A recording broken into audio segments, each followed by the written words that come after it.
ఇక నవ్వాలనా ఏడవాలనా అన్న మహేష్ గౌడ్ నేను పీసీసీ ప్రెసిడెంట్ చేసిన అని చెప్తుండు. పిచ్చి పట్టింది ఆయనకు. ఈ షుడ్ బి ట్రీటెడ్. ఎక్కడ మహేష్ గౌడ్, ఎక్కడ రేవంత్ రెడ్డి? NSCI president. నేను ఆర్ట్స్ కాలేజ్లో యూనివర్సిటీలో చదివే రోజుల్లోనే ఆయన ఎన్ఎస్సిఐ స్టేట్ ప్రెసిడెంట్. అన్ని ఏళ్ల బంధం అనుబంధం, వాళ్ళ రక్తం కొత్తే కాంగ్రెస్ రక్తమే ఉంటుంది, ఇక వేరే ఉండదు వాళ్ళకు. మహేష్ గౌడ్ను పీసీసీ ప్రెసిడెంట్ చేసినాడు. ఇది దొరరికం, ఇది దొరరికం, ఇది పూర్తిగా కూడా దొరరికం. ఒక feudal mindset. In democracy nobody will give positions, and particularly in a party like Congress it is AICC which decides. చూడేదా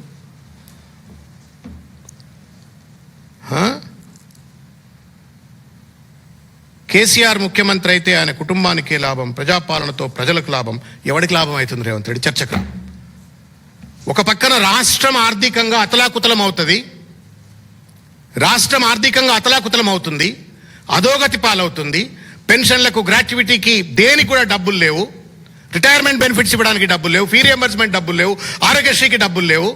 Revanth Reddy ఆస్తులు, రేవంత్ రెడ్డి అన్న ఆస్తులు, రేవంత్ రెడ్డి తమ్ముళ్ళ ఆస్తులు, రేవంత్ రెడ్డి బావల ఆస్తులు, బామ్మర్దుల ఆస్తులు, కుటుంబ సభ్యుల ఆస్తులు ఎట్లా పెరిగినా చర్చకు వస్తావా చెప్పు.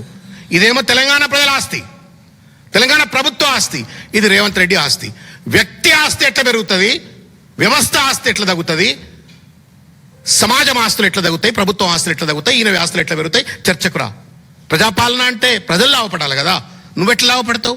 పొంగులేటి శ్రీనివాసరెడ్డి, రేవంత్ రెడ్డి ఎట్లా బాగుపడతారు? ఎట్లా కోట్ల రూపాయలు సంపాదిస్తారు? పిల్లి కళ్ళు మూసుకొని పాలు తాగినట్టుగా నీ చేసే దోపిడీ వానికి అర్థం కావట్లేదు అనుకుంటున్నావు నువ్వు. ఇలా నేను చెప్పబోతా ఉన్నా. ఇలా హిల్ట్ భూముల దందా అయిపోయింది కదా, 22A దందా అయిపోతుంది కదా, TDR దందా అయిపోయింది కదా, కొత్తగా కాందిశీకుల భూముల దందాలు మొదలు పెట్టబోతా ఉండు. రాసుకోరు మీరు. మళ్ళీ ఎన్నడో నా టైటిల్ వస్తుంది చూడరు మీకు.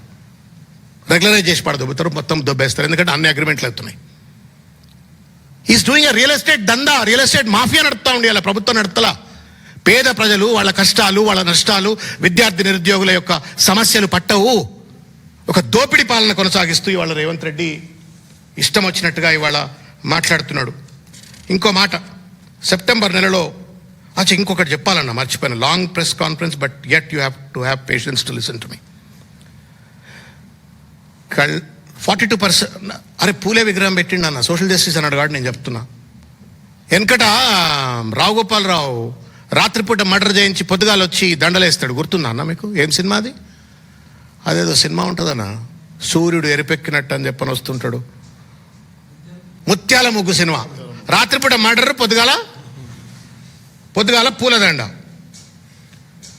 పొద్దుగాల పూలదండలు. రేవంత్ రెడ్డి ఎగ్జాక్ట్ ఇదే. నేను పూల విగ్రహాలు పెట్టిన రోజు ఆయాలనే మాట్లాడదాం అనుకున్నా కానీ I didn't get the time that day to talk. 42% reservation was a joke. 200 కోట్ల BC declaration was a joke. BC sub plan was a joke. 20,000 crores of rupees every year to the backward classes welfare is a joke. Fee reimbursement ఇవాళ పాపం BC పిల్లలు బిచ్చగాళ్ళ లెక్క తిరుగుతున్నారు.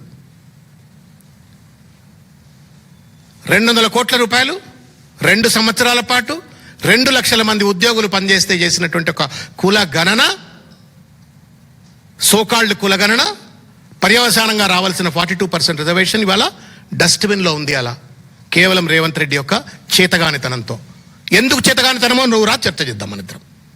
What kind of a democratic diplomatic efforts that you fail to put in నేను చెప్తాను నీకు.